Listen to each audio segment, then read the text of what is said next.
Hello everyone, my name is ThePandaPhotographer. You guys know me. And I get this question that everyone keeps asking.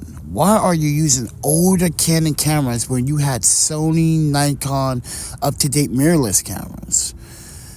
Well, in 2021, I was a victim of a robbery in New York City. So when that happened, it kind of set me back. But when I got some cash, I went to B&H and bought some used Canon cameras, and this was the opportunity to take advantage of something that I really wanted to learn how to do, is use a Canon camera with Magic Lantern RAW. Now, I made a video about this.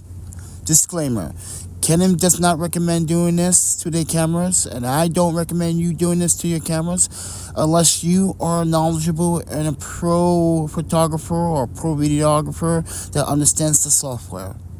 Now, I made a video about this. I'm not going to go into it, but let me go into it, something that you need to learn. More importantly, why I did it.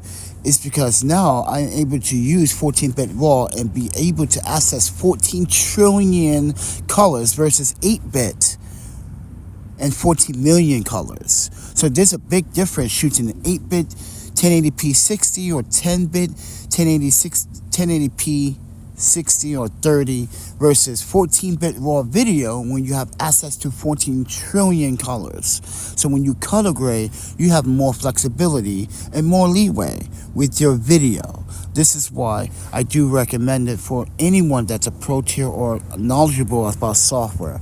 But back to the older camera situation. A lot of people are asking me, hey Panda, why did you decided to use Canon cameras?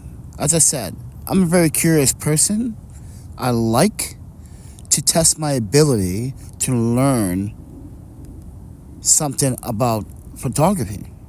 And as you can see, I take some very beautiful photographs. These were shot with my Sony before they was taken. But I just wanted to emphasize why photography is just subjective. It's the way you want to tell a story.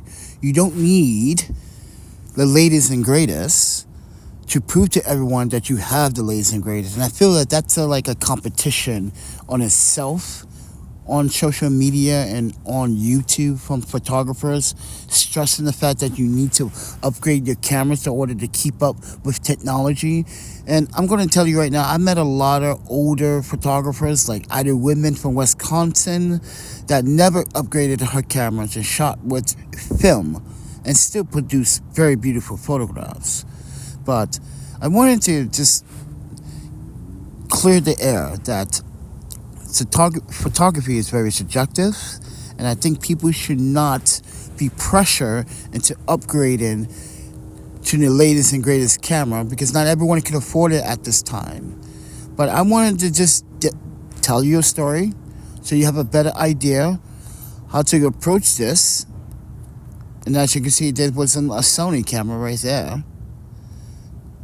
But I wanted to just give you guys an idea why I'm shooting on the Canon cameras. Not only they were cheap, but they were in great condition from B&H. They had a condition of 9.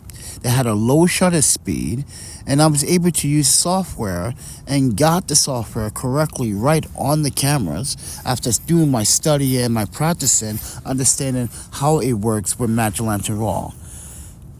Now, with that said, everyone, using older cameras doesn't mean that you can't produce good quality, because that is not the case. So with that said, everyone, I'm the Panda Photographer, and I just wanted to share the story with you that photography is subjective, your gear is subjective. Don't feel pressure to upgrading your gear, because you don't have to upgrade your gear. You can always tell a story with any camera, any smartphone. So with that said, everyone, thank you for watching. Thank you for participating. Thank you for supporting this channel. Thank you so much for understanding the art of photography. But with that said, everyone, I'm Panda, and I hope you learned something today. See ya.